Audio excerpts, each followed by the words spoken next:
ammazzarli.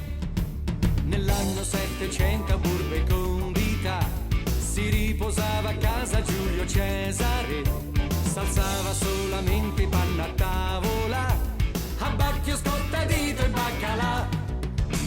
La sera si faceva 4 chiacchiere e te invitava a cena Cassio Lepido, chiedendo sempre conto di quei popoli che Roma aveva sottomesso già. Che fanno gli egizi? So pieni di stravizi. Che fanno i fenici? Nell'acqua so felici. Che fanno i galli? A solo nominarli. Oh! Giulio Cesare gridò. Ah, li galli, che li possino ammazzarli. Ah, li galli, non ci fanno più campà. Ci piacerebbe fa la vita comoda, andare allo stadio tutte le domeniche, con Giulio dittatore democratico, il popolo ha diritto di sapere.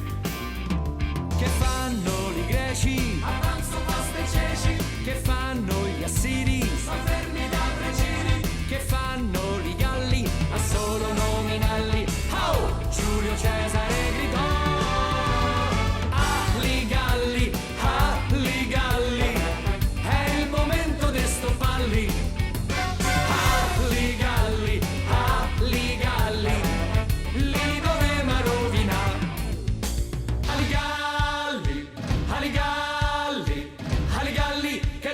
Ammazzarli.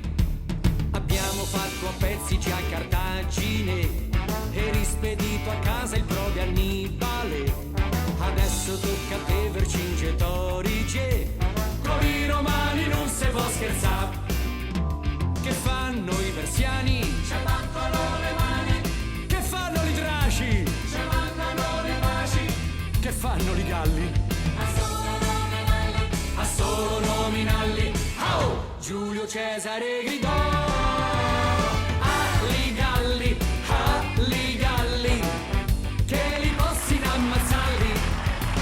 Ah, li galli, non ci fanno più campà.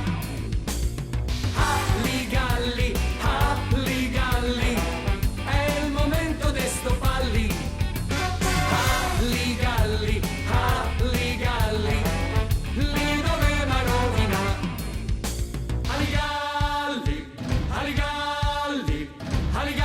che li possino ammazzarli.